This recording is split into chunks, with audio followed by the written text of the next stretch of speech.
দরজাটা খুলবে। ঠিক আছে, চলো চলো, তুমি আগে ওঠো, আমি ধরছি। সাবধানে।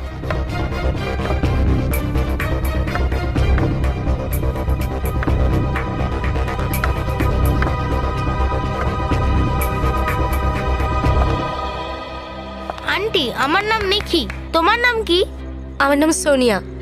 কিন্তু বাবু, তোমাকে তো কখনো আশেপাশে দেখিনি, তুমি এখানে নতুন এসেছো? হ্যাঁ আন্টি, মইটা টেনে নি। হ্যাঁ হ্যাঁ, চলো।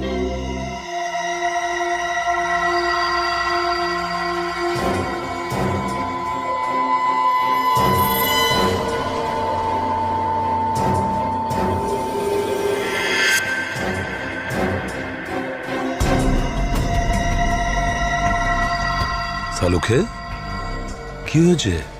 বস, এই ছুরিটার ওপর কিছু লেগে আছে।